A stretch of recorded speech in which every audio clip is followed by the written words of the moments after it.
Warning! This video is intended for educational and MS documentary purposes. The host, Jenny, of the podcast show, The Demon Within, is not a doctor or any type of professional medical advisor.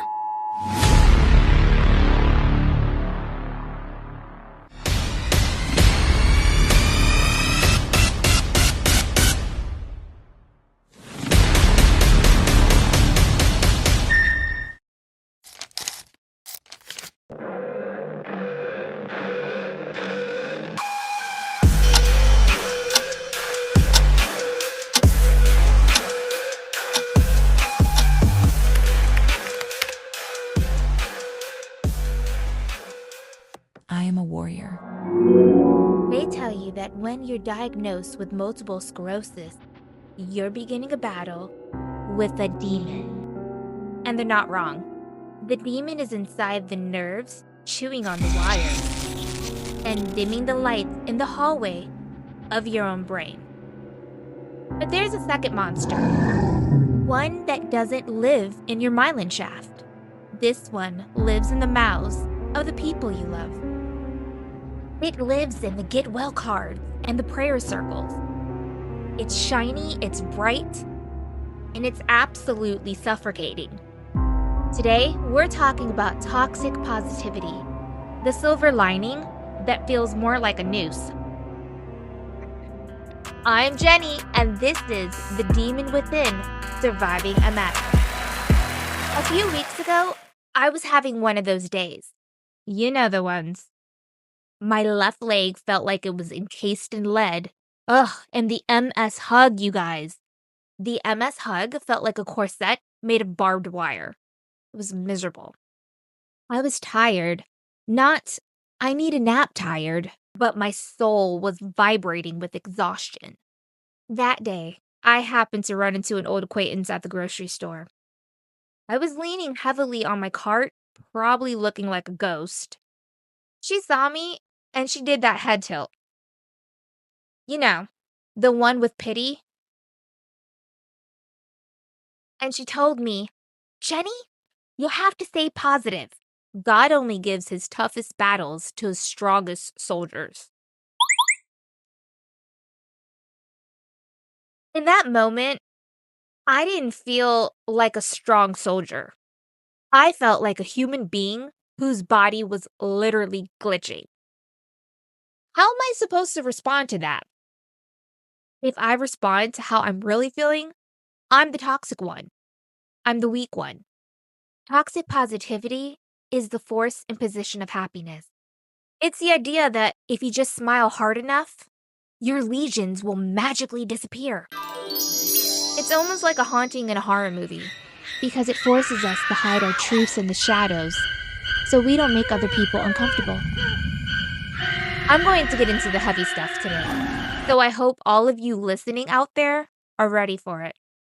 Let's talk about the over-religious impact. Now, before I get any negative feedback out there, let me be very clear on something. Just because I'm calling this episode The Toxic Halo doesn't mean I've lost faith. In fact, it's quite the opposite. My faith hasn't been the thing that demanded I perform health. It's been the only thing that sat with me on the ground when I couldn't get up. I haven't lost my faith, not for a single second. If anything, this demon has forced me to find a faith that isn't made of glass. It's a faith that can handle my anger, my deepest questions, and my midnight tears without flinching. It's not a weapon used to shame me into smiling. It's the quiet anchor that keeps me from drifting away when the MS storm is at its loudest. My relationship with God is the one place I don't have to pretend. And that's exactly what's gotten me through my darkest hours. I've named this episode The Toxic Halo because of the way people have attempted to use God as a shortcut to avoid sitting with us in our pain. But I need to tell you the truth, because I'd be lying if I said I did this alone. I've had a couple of dark moments lately. One in particular that stands out in my thoughts. There was a night that I was lying in bed with my little dog, watching television, and I went to stretch my leg. I've been having issues for quite some time with my left leg, but I can still feel it for the most. It's been painful, but it's still there. Well, that night, when I stretched, I stopped feeling it. The feeling that my foot, my toes, my ankle, my whole entire leg was there was just gone. I practically crawled to my bathroom floor, crying, and at one point screaming. At that moment, my right leg went out, and I was completely paralyzed from the waist down, just laying on the bathroom floor. I couldn't feel my right or my left leg. My legs had simply quit working in that moment. It was one of the scariest events I've ever been through in my life. And at that moment, it felt like the demon was winning, the demon of MS. My vision started to blur, and I remember feeling the crushing weight of silence. During my years with this illness, I've heard all of the classic cliches from my church and people of the church. God gives his toughest battles to his strongest soldiers. So just pray harder, right? In that moment, those words felt like stones in my pocket, dragging me down. But then, the silence changed. It wasn't a booming voice. It wasn't a miraculous bolt of lightning that made me leap up and dance. It was a whisper in the marrow of my bones. I felt this overwhelming sense that I wasn't being tested or punished. Felt like I was being held. While the world was busy telling me I should faith my way out of MS, God was simply sitting on that bathroom floor with me, holding me, comforting me. That night, I didn't lose my faith. I found the real version of it. You see, the toxic halo tells you that if you have enough faith, you won't suffer. But my experience is that faith is a thing that lets you suffer without being destroyed. It's a hand that reaches in the dark when the demon is screaming and says, I am here, even if the healing hasn't come yet. Hold that thought, everyone. We're briefly evicting the demon within for a quick word from the folks who keep our lights on and our infusion chairs comfortable. Stay tuned. We'll be back to wrestling the beast in just a moment. The demon within will return after these messages, provided we can remember where we left the microphone. Samantha Stacy started the Cute Cane Shop after being diagnosed with multiple sclerosis. As a young cane user, she couldn't find anything that matched her style and personality. Samantha loves creating custom designs for the young and young at heart. Her amazing canes were featured in Cope magazine. Visit her shop on Etsy at cutecaneshopetsy.com. Hey, I'm Sam, the owner of Cute Cane Shop, and this is just a reminder that your cane or mobility aid does not ruin your outfit.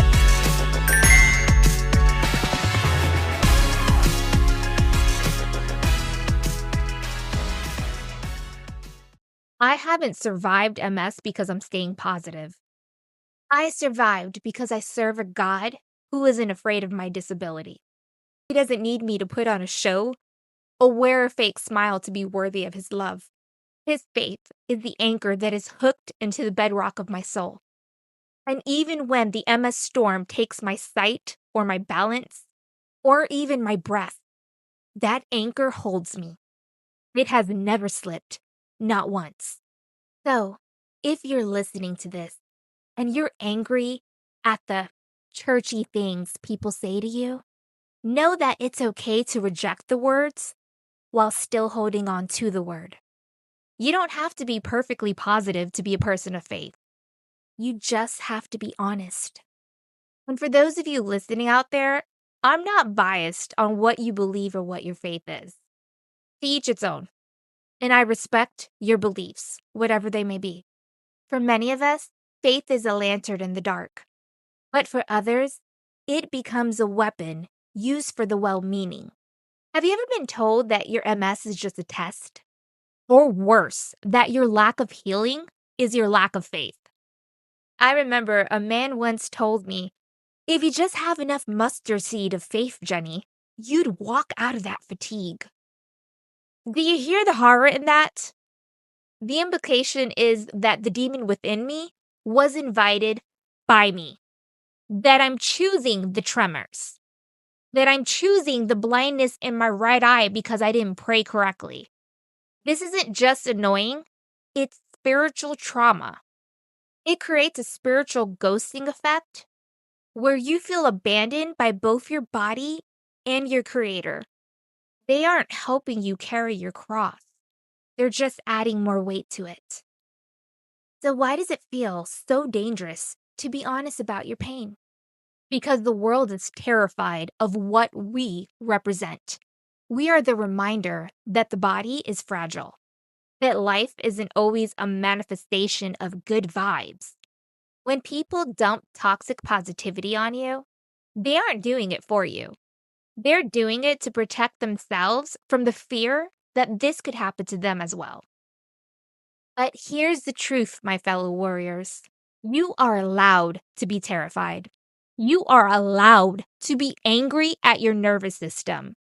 You're allowed to sit on the bathroom floor and weep because you can't feel your toes today. Being positive doesn't cure MS. Ocrevus, Kesimpta, and Tysabri are medications that treat MS. Rest treats MS. Setting boundaries treats MS. Don't let people gag you with a positive quote or blessing that feels like a burden. Your demon within is real, and you don't have to pretend it's a guardian angel to make neighbors feel more comfortable.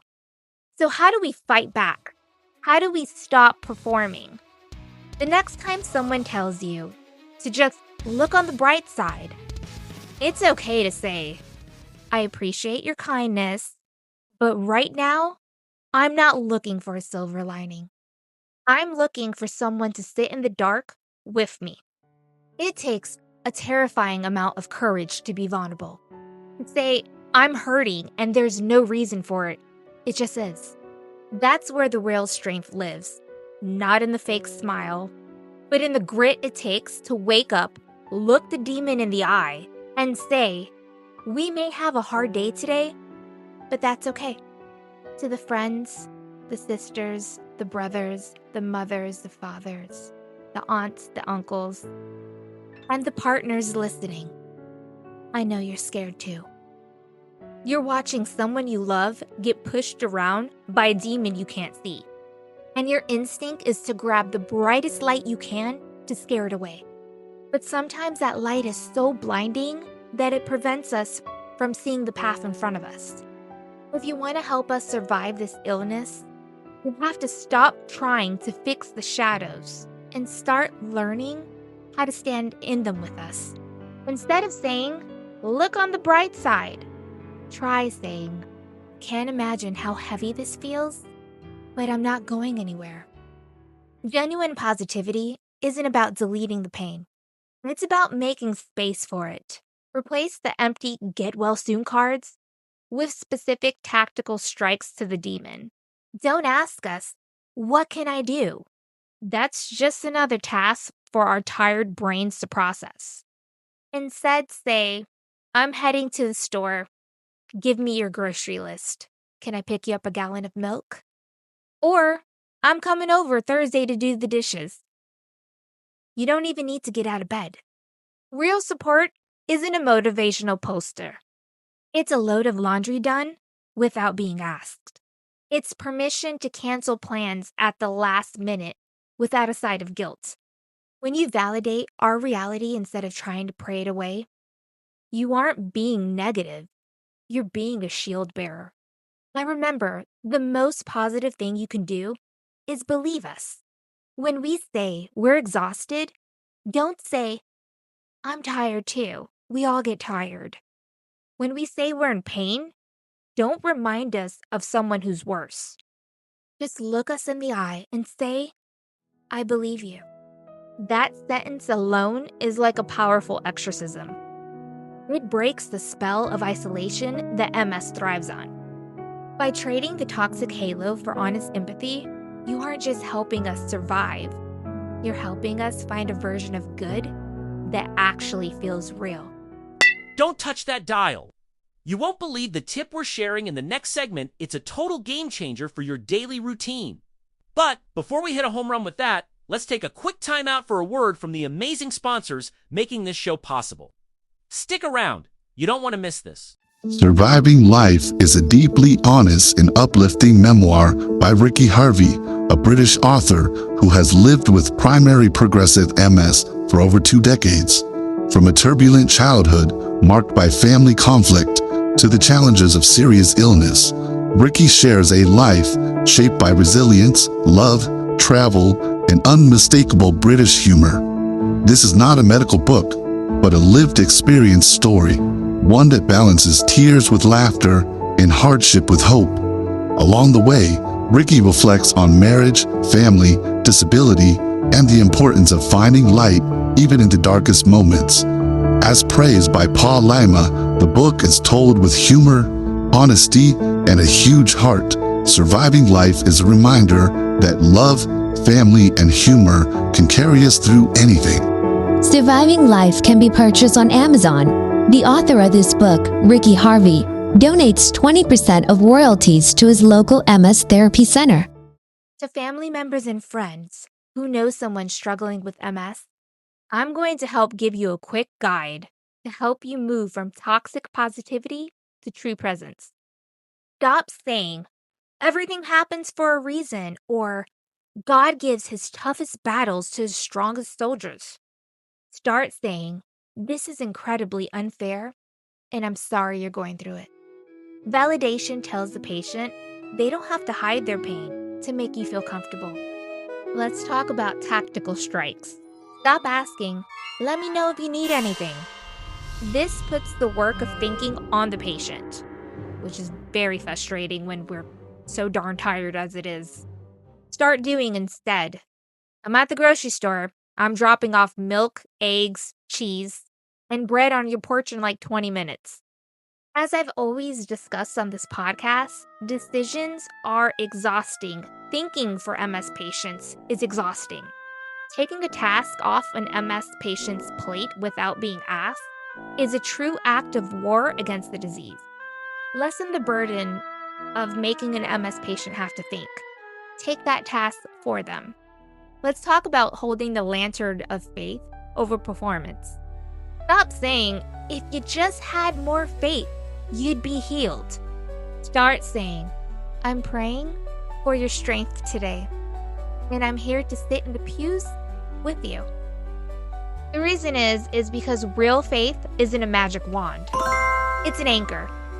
Don't use God as a weapon to shame someone struggling and battling with MS or any other chronic illness. Use your faith to be the person who isn't afraid of their symptoms, who isn't afraid of their pain, who isn't afraid to sit with them in the shadows.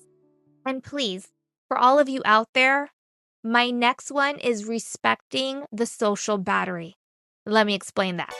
You always need to give someone struggling with a chronic illness an out. How, you may ask? When you invite them somewhere, add, I'd love to see you, but if you're having a symptomatic day or if the demon is acting up and you need to cancel at the very last second, there is zero guilt. I'll love you just as much from your couch. I will say this. Since I've battled multiple sclerosis for years in my life, the fear of disappointing people is one of the heaviest symptoms. So please, if you're listening to this and someone you love has multiple sclerosis or any other chronic illness, remove that weight from them. Believe the invisible. Here's the rule. If they say they're tired, that means they're exhausted. If they say they're numb, that means they're disconnected. Never, ever, ever compare someone's MS fatigue to your long, hard day at work. MS is a ghost story. The symptoms are often invisible to the naked eye. The greatest gift you can give them is the phrase, I believe you. To my warriors, share this with your circle. You don't have to explain yourself anymore. Let this guide do the talking so you can focus on the fight. To the family and friends, thank you for standing in the dark with us.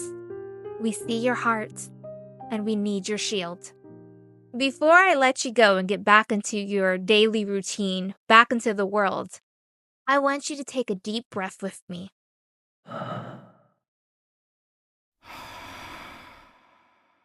Can you feel that? That's your lungs working. That's your heart beating.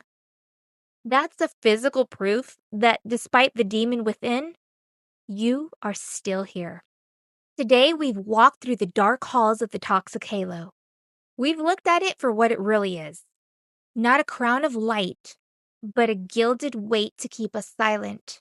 We've seen how good intentions and churchy platitudes can feel like ghosts haunting us with the expectation of a smile we simply can't find. And think back to that night on my bathroom floor. The night that the demon felt like it was going to finally pull me under. In that darkness, I didn't need a toxic halo. I didn't need someone to tell me to just pray or stay positive. I needed what I found in that silence, that anchor. My faith is not a performance for the public. It's not a costume I put on to make my MS look graceful or inspirational for others. It is a raw, gritty, unbreakable cord that kept me tethered to this life when my body felt like it was drifting away. I haven't survived this disease because I've followed the rules of forced optimism. I've survived because I serve a God who isn't afraid to sit with me on those dark moments that I'm crying on my bathroom floor. He doesn't need me to be a strong soldier or a walking miracle to be worthy of his love. He's the hand that reaches through the static of my nervous system and says, I am here, lying on the ground with you. So if you're listening and you feel suffocated by the brightness of everyone else's expectations, let this be your permission to shatter the glass. You don't owe the world a performance of health. Your faith can be loud, it can be quiet, it can be messy, and it can be weary. But it's yours. And it's enough. The toxic halo might look pretty to the world, but the anchor is what saves you in the storm. Don't let someone's toxic positivity keep you silent. Your truth is where your healing begins. I'm Jenny, and this has been The Demon Within, Surviving a Mess. Thanks for joining me and walking this journey with me.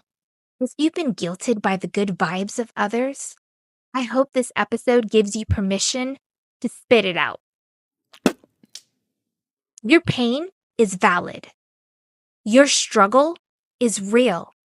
And you don't owe anyone a performance of health. Tune in next week for an all-new episode.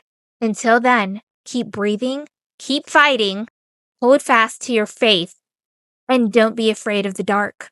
It's where the stars show up the best. Unstoppable flame.